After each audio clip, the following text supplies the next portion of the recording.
Hello everybody, welcome to Break Remake, the second day of our sewing intensive. Today I'll be showing you how to wind a bobbin so it has thread on it, and then how to put the bobbin case into your machine. All right, let's go. To wind a bobbin, put your thread on, thread your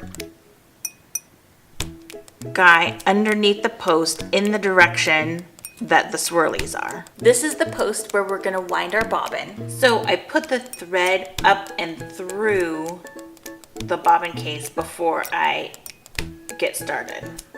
Pop it on this post, engage the bobbin. Again, depending on your machine, you can disengage the engine, or if you don't want to disengage the engine, you can just lift your presser foot so you're not putting extra wear and tear on your presser foot. This is the flywheel. Read your manual to see which way you need to turn it. On Bernina's, you always turn the flywheel towards yourself. This flywheel manually moves the needle so you can put it into any position. Okay, rolling. I always do that. Now we can press the go pedal and wind our bobbin, holding on to this thread gently as we start to wind. I am super stingy with thread, so I don't ever like to wind a full bobbin. If you're making a dress, if you're making a quilt, you can go ahead and wind a full bobbin, but I never wind a full bobbin. I now declare this bridge open. I'm also gonna re-engage the machine. Now I'm gonna rethread the top of my machine. Let's see how fast I can do it. That's pretty fast. Done. Now we're gonna talk about how bobbins go into bobbin cases. Right now, my bobbin is making a 9.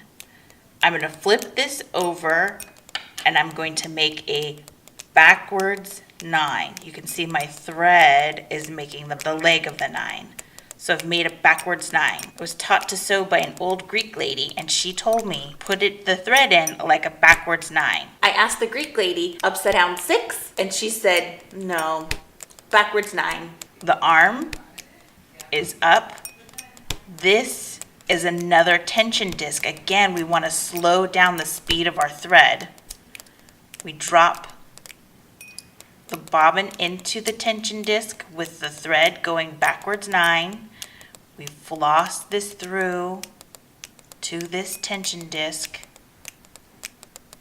and under. And so it's through those two little legs. We're ready to stick this into the machine. I'm going to pull back on the lever. Here's my arm sticking straight up. I'm going to pop the bobbin onto this prong here.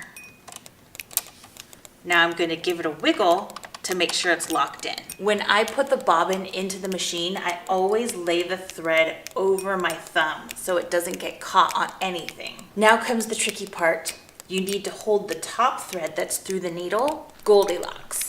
It needs to be just right. Not too much tension. Don't yank on the thread through the needle. You have to let the bottom mechanics grab the thread. So you need to hold this thread Goldilocks. Not too tight, not too loose. I'm going to rotate the needle down. Look, it engaged. The needle position is up.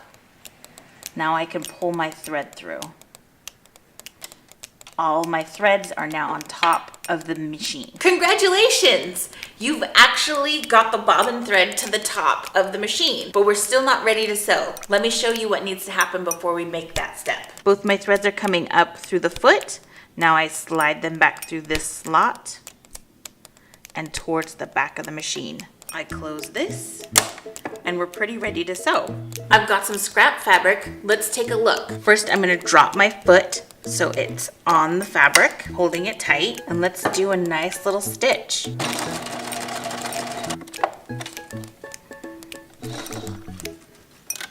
The stitches look really good, so we're ready to sew. Again, read your sewing machine manual and see what it says on how to set this up. But I gave you the basic guides of how pretty much any machine that I've ever stitched on needs to be set up. Thank you so much for watching. Good luck sewing. Bye.